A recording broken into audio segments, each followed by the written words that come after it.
programa Linha do Tempo está no ar e de uma forma um pouco diferente. Nós estamos dando continuidade ao programa da semana passada. Estamos entrevistando o nosso convidado, que é Augusto Cury, de Colina, interior de São Paulo. Vamos apresentá-lo rapidamente, caso você não tenha assistido o programa da semana passada. Tem 5 irmãos, é casado com Suleima, que foi sua colega de faculdade, tem 3 filhas, é médico, psiquiatra, palestrante, escritor, tem 2 doutorados, é um grande estudioso da mente. E no último programa nós paramos no lançamento da inteligência multifocal, certo? Agradeço aqui a sua presença no programa Linha do Tempo, o seu tempo, e nós vamos dar continuidade a essa nossa conversa. Hoje são mais de 22 milhões de livros vendidos só aqui no Brasil, né? Exatamente, só no Brasil. Não dá para contar mundo afora.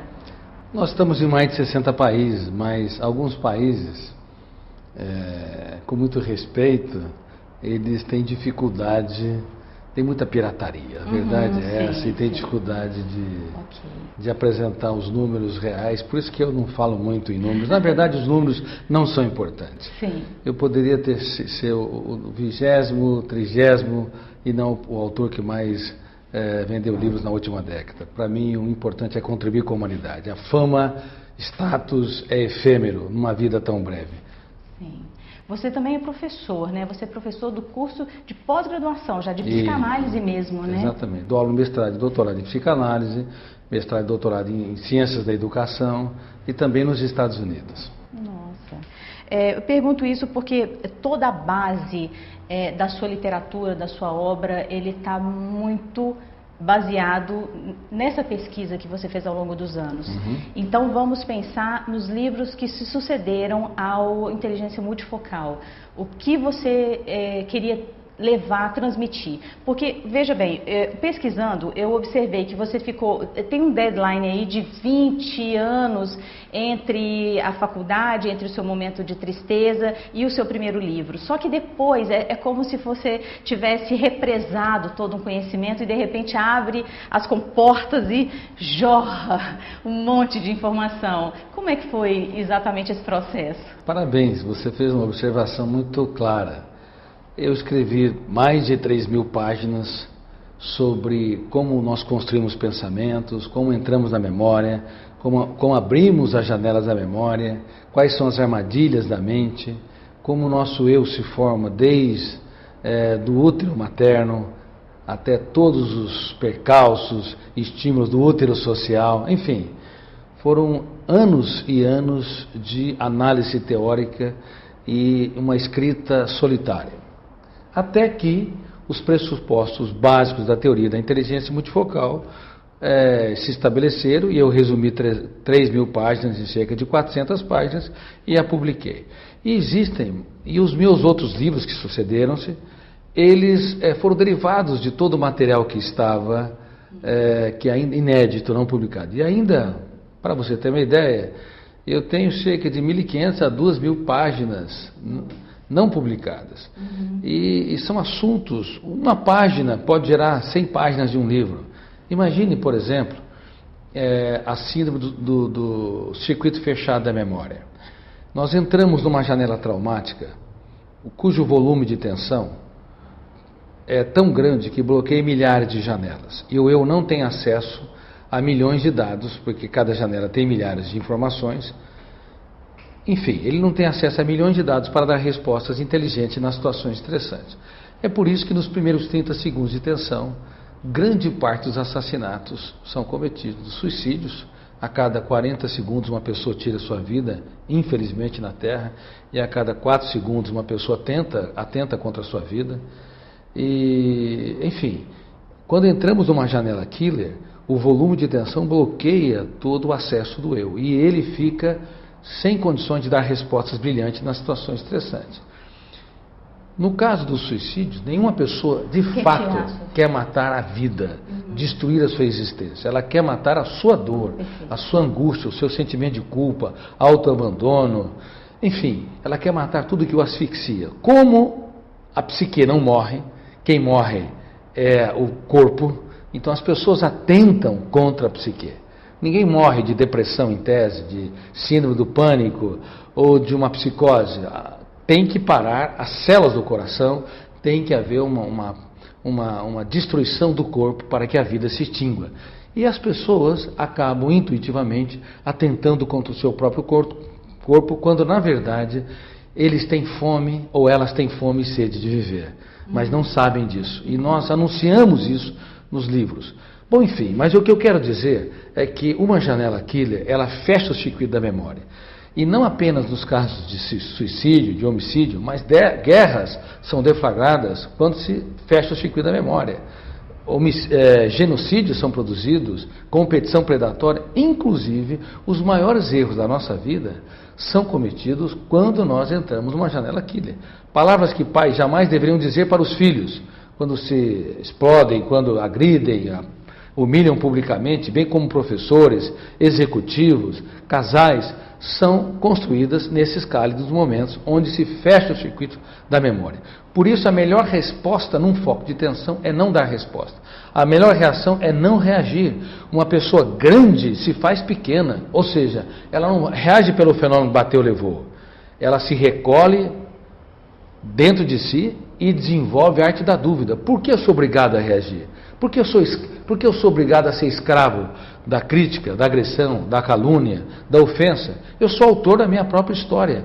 Quando nós começamos a bombardear-nos de perguntas, nós abrimos a fronteira do circuito fechado da memória e começamos a estar debaixo da luz da razão e não da emoção cálida e tensa. Nesse momento, podemos dar respostas brilhantes. Agora imagine que eu escrevi sobre tudo isso, e agora que eu estou falando, nos meus últimos livros que eu estou falando, não foram nos primeiros 30 livros, são tantos assuntos que estão ainda inéditos, que eu vou falando aos poucos, e se eu tiver, se Deus quiser, tiver ainda 1 ou 2 décadas, 3 décadas de lucidez, eu pretendo escrever mais algumas dezenas de livros para contribuir com a humanidade. E aí é exatamente esclarecendo como é que se abre essa janela, né? Exatamente, como é que se abre essa janela. Técnicas, Existem técnicas. Por exemplo, para fazer a higiene mental, quanto tempo nós temos? Você sabe? E nós deveríamos saber. Ninguém sabe quase. Mesmo psicólogos, médicos, psiquiatras, clínicos não tiveram oportunidade de estudar. Muitos não tiveram oportunidade de estudar a teoria das janelas da memória. E ela é fundamental. Para fazer higiene corpórea, ou seja, tomar banhos, como eu falo até no livro, Pais Inteligentes Formam Sucessores, nós temos 24 horas em média. Claro que tem pessoas que não gostam muito de tomar banho, tomam banho a cada 2 ou 3 dias. Eu já tive pacientes que tomavam 40 banhos por dia, viviam num ritual obsessivo, sempre se achavam sujas porque eram encarceradas pelas janelas killer. Mas para fazer higiene mental, quanto tempo nós temos? Você produziu um pensamento perturbador, o telespectador produziu um sentimento de culpa ou um estado de angústia. Quanto tempo nós temos? No máximo 5 segundos. O nosso eu deve se recolher, sair da plateia na figura do teatro, entrar na mente humana e criticar, discordar, impugnar. Ou seja, o eu deve dar um choque de lucidez contra tudo aquilo que nos perturba. No silêncio mental. Se assim o fizermos, não registramos uma janela killer, uma janela traumática ou conflitante. Pelo contrário, nós arquivamos uma janela de superação, uma janela light. E a vida, pouco a pouco, se torna um jardim e não um deserto. Com essas palavras, a gente dá uma parada aqui nesse primeiro bloco do programa e voltamos em seguida. Até já!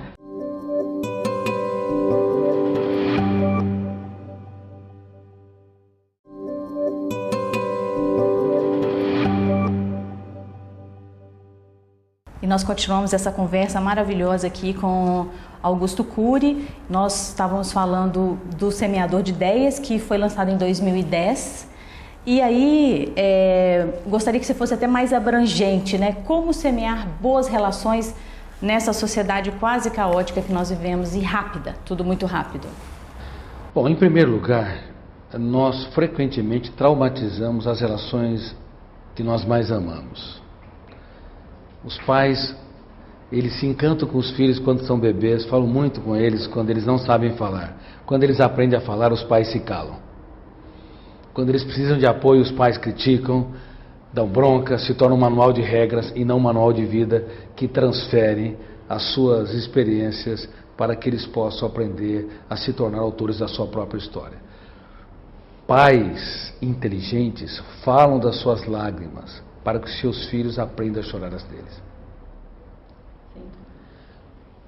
Professores sábios são capazes de falar das suas perdas e das suas derrotas para que os seus alunos entendam que ninguém é digno do pódio se não utilizar os seus fracassos para conquistá-lo. Para você ter uma ideia, esse livro Pais Inteligentes Formam Sucessores, Não Herdeiros, aborda sobre as técnicas, 30 técnicas de relações saudáveis entre pais e filhos, professores e alunos, líderes e liderados, e também entre casais. As técnicas que aqui proponho, elas devem fazer parte da história de um casal. Para você ter uma ideia, em primeiro lugar, ninguém muda ninguém. Nós temos o poder de piorar os outros, mas não temos o poder de mudá-los. Nós só podemos contribuir com eles quando desenvolvemos a arte da empatia, ou seja, a arte de surpreender. Você se coloca no lugar do seu filho, do seu parceiro, do seu aluno, e ao invés de dar uma resposta rápida e impensada, você diz palavras nunca ditas. Por exemplo, obrigado por você existir. Apesar de ter me decepcionado, eu aposto em você. Você não é mais um número na classe, e você não é mais um número na sala de casa. Eu amo você, você é muito importante para mim. O que eu posso contribuir para te tornar mais feliz? Aonde eu errei e não soube. Já pensou se as pessoas desenvolvessem uma empatia para desarmar as armadilhas da mente das pessoas que lhes são caras, nos momentos em que elas o decepcionam ou nos decepcionam? Nós plantaríamos janelas light, seríamos semeadores de janelas saudáveis, que enriqueceriam a personalidade. Mas no mundo todo, nós começamos bem e terminamos de maneira traumática. Os casais começam no céu do afeto. Eles enfrentam tempestades, enfrentam a cara feia do sogro e da sogra, as dificuldades financeiras. Com o passar do tempo, um pequeno problema é um escândalo. Eles não suportam, porque transformam o céu do afeto no inferno dos atritos, porque se tornam especialistas em criticar, em apontar falhas. Reitero, quem é um manual de apontar falhas está apto para lidar com máquinas, não para ter um belo romance. Então, para gerarmos relações saudáveis, temos que surpreender, distribuir a arte da surpresa, distribuir sabedoria, mas não basta. Nós temos também distribuir elogios e promoções, que é a pessoa carismática.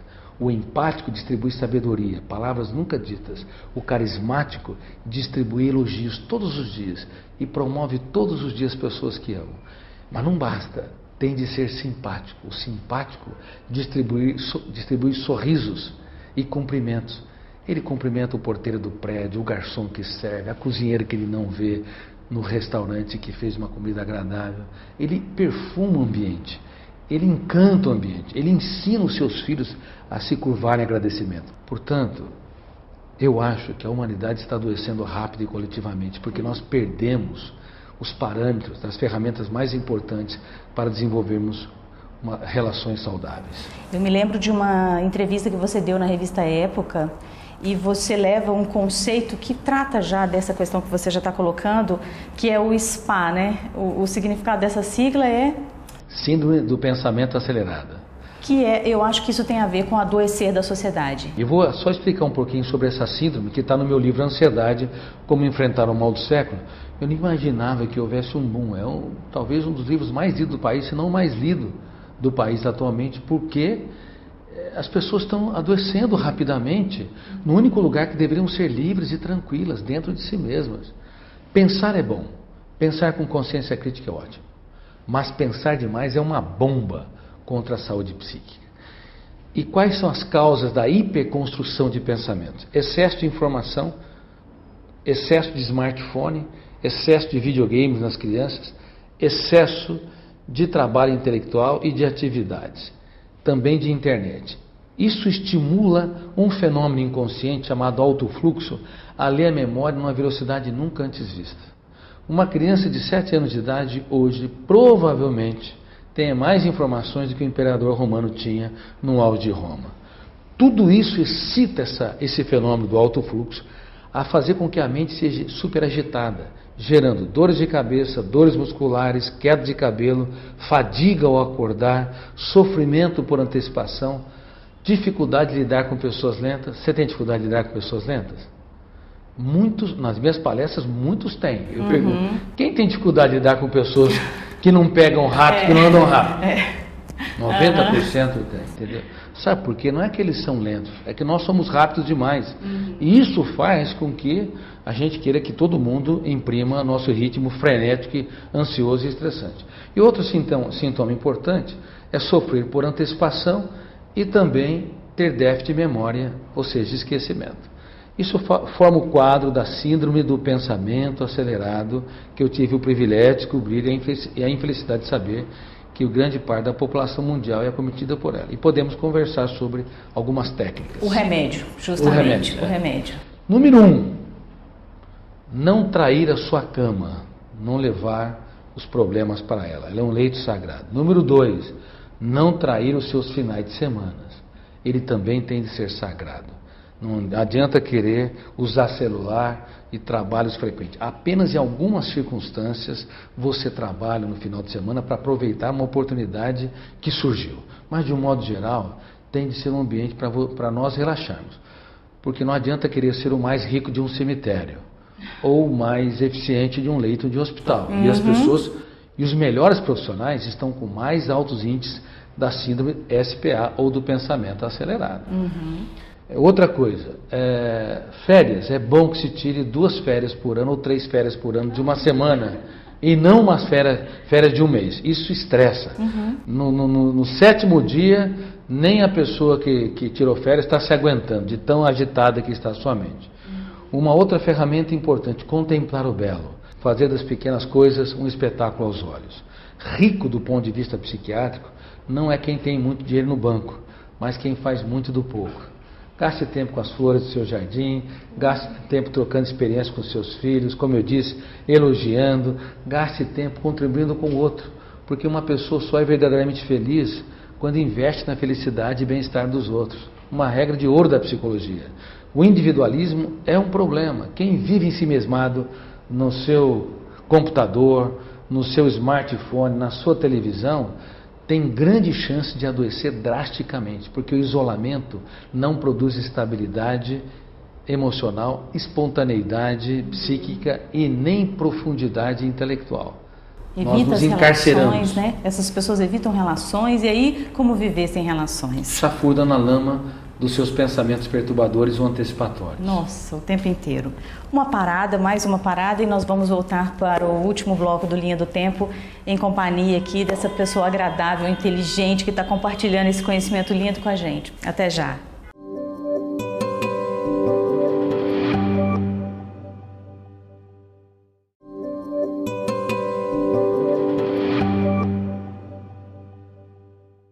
E o programa Linha do Tempo está de volta para ganhar já espaço aqui no nosso conteúdo. Apesar de todo esse volume de livros vendido mundo afora, de todo o embasamento científico, de toda a sua literatura, os críticos literários olham com uma certa desconfiança para a sua obra. Como é que você vê isso? Na verdade, houve uns 2 ou 3 episódios, principalmente quando eu fiz uma crítica contra a indústria farmacêutica, que pressiona os médicos a prescreverem sem necessidade, e também a ditadura da beleza, o mundo da moda, que leva um padrão tirânico de beleza que encarcera as mulheres e gerou dezenas de milhões com anorexia, bulimia e outras enfermidades psíquicas. Com respeito à crítica literária, apesar de ter sido lido em muitas universidades e os meus livros fazem parte do currículo acadêmico, alguns ficam com o nariz torcido achando que meus livros são de autoajuda, quando na verdade tem uma teoria científica por detrás, uma teoria hoje que é objeto de mestrado e doutorado, ou também se encontra na grade curricular de mestrandos em ciência da educação, psicanálise e também business, gestão de pessoas fora do país. Portanto, o fato de democratizar o acesso às informações gerou, para aqueles que não estudam profundamente ou as minhas obras, o fato de, enfim, um preconceito nessa área. Mas o preconceito faz parte do direito dos outros. Cada ser humano tem o direito de pensar o que quer, ter a reação que quer. Mas eu tenho que me sentir profundamente agradecido, não apenas por aqueles que aprovam, respeitam as minhas obras, mas aqueles que me estimulam a crescer, porque eu sou um ser humano em construção. A verdade é um fim inatingível.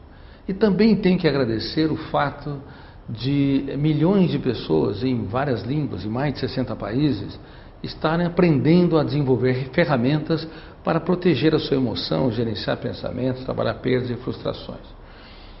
E eu escrevo sempre para contribuir com a humanidade, como eu já comentei no primeiro programa. Eu não escrevo em busca do sucesso. A vida é bela e breve como gotas de orvalhos. Em breve todos nós estaremos na solidão de um túmulo. E é a nossa vez de pisar no teatro da existência. E o que nós vamos deixar? Que marca nós deixaremos? Uma vida onde nós não contribuímos com o outro era uma vida vazia, pobre, onde nós circunscrevemos a nossa ação na esfera das nossas vaidades ou apenas das nossas necessidades. Mesmo no Facebook, quem quiser pode atestar no meu Facebook e seguir, eu sempre estou contribuindo com ferramentas para que as pessoas possam utilizar no seu dia a dia. E o Free Mind? Isso, exatamente. Antes do Free Mind, só, por favor, cite algumas ou as mais importantes ferramentas para proteger as nossas emoções. Bom, isso é muito importante. Primeira ferramenta, não ser um agiota da emoção. E nós falamos isso no Free Mind, tá? Antes disso, gostaria de dizer que eu dou palestras para milhares e milhares de pessoas, seja para Ministério Público Federal ou Procuradoria-Geral da República, Supremo Tribunal Federal, magistrados, dou conferência para médicos, para doutores e mestres na área de saúde e ciência da educação, e bem como para a população em geral. E eu sempre pergunto para os meus ouvintes, quem é que tem seguro de alguma forma? Quase todos levantam as mãos. Seguro de carro, de vida, empresarial. Mas eu pergunto, quem tem seguro emocional? Ninguém se arrisca a levantar as mãos. Porque a educação mundial não nos ensinou. E essa é uma das críticas minhas a essa educação. A educação nos ensina milhões de dados sobre o mundo de fora, mas não nos ensina ferramentas para sermos protagonistas da nossa história, para protegermos a emoção. E nós falamos tudo isso num programa, seja no programa Free Mind para os adultos, que eu renunciei aos direitos autorais, seja no programa Escola da Inteligência, que entra na grade curricular, uma aula por semana para as crianças aprenderem a serem sucessoras, adolescentes aprenderem a gerenciar seu estresse, a trabalhar perdas e frustrações e desenvolver sua inteligência. Nos dois, no Free Mind eu renunciei totalmente aos direitos autorais. Quem quiser baixá-lo é só entrar no site www.augustocuri.com.br. Você pode abaixar e fazer milhares de cópias, aplicar na sua casa, aplicar na sua empresa, na universidade, na sua religião, enfim, qualquer espaço. E o Escola da Inteligência também renunciou aos direitos autorais, mas ele tem um custo, para que ele seja bem acessível, entrando na grade curricular de escolas públicas e particulares. Quem quiser, inclusive aqui o Darwin está aplicando a Escola da Inteligência, o Doctor está aplicando, deve ter algumas outras escolas. São escolas brilhantes, preocupadas em formar mentes saudáveis, jovens criativos, que tenham um caso de amor com a sua qualidade de vida e também sejam protagonistas da sua própria história. Mas deixa-me falar como proteger a emoção. Número 1, não ser agiota da emoção. Agiota da emoção é aquele que, igual aquele o agiota financeiro, que empresta, confia na gente, mas cobra juros caros. O agiota da emoção é aquele pai que cobra caro a fatura dos filhos. É aquele casal, aquele parceiro ou parceira, marido ou esposa, que vive querendo reconhecimento, ou tem ataques de ciúmes e que o outro quer que o outro gravite na sua órbita, asfixiando a sua espontaneidade e liberdade. O agiota da emoção é aquele professor que, ao invés de ensinar os seus alunos com encantamento, ele dá bronca, grita, usa o tom de voz para pressionar para que ocorra o silêncio da classe a ferro e fogo. O agiota da emoção é um problema. Agora, há um outro problema, o autoagiota da emoção. é aquele que se cobra demais. Acho que é o pior, né? Pior. E a maioria das pessoas, nas minhas conferências, cobra-se demais. Eles são ótimos para a empresa, ótimos para a instituição, mas são carrascos de si mesmo. Pressionam-se, punem-se, não aceitam as suas falhas, não corrigem as suas rotas, tem medo de reconhecer seus próprios erros. Remédio? O autoagiota da emoção tende a aprender todos os dias a alargar as fronteiras do seu relaxamento. Quem cobra demais aumenta, quem cobra demais de si mesmo, aumenta os níveis de exigência para ser feliz. Nunca está satisfeito, nunca está tranquilo. Então, por favor, alargue as fronteiras do relaxamento. Número 3, nunca exige o que os outros não podem dar. Num foco de tensão, uma pessoa presa por uma janela killer fechou o circuito da memória. Por favor, não exija lucidez no momento da estupidez, no momento da tensão. Abrace, elogie, valorize quem erra mais do que o seu próprio erro. Aí você vai plantar uma janela light. Número 4, entenda que a maior vingança contra o inimigo para proteger a emoção não é odiá-lo, rejeitá-lo, excluí-lo, mas compreendê-lo e no segundo momento perdoá-lo. Quem rejeita, exclui ou tem ataque de raiva, chafurda na lama da autodestruição. E a maioria das pessoas se autodestrói ao longo da vida. E por fim, como eu já disse e reitero, saiba que você não tem o poder de mudar os outros. Ninguém tem, nem um psiquiatra. Mas nós podemos contribuir com eles. Quando dançamos a valsa da vida com as duas pernas engessadas e encantamos com palavras nunca antes ditas. Muito obrigada. Foi uma satisfação conhecê-lo, viu? Uma honra, querida. Continue nos encantando cada vez mais, utilizando tudo isso que eu aprendi aqui, porque é isso, é encantamento, né? Obrigado. Forte abraço. Se você desejar escutar uma outra história como a que nós apresentamos nos últimos 2 programas Linha do Tempo, você volte na semana que vem. Até lá.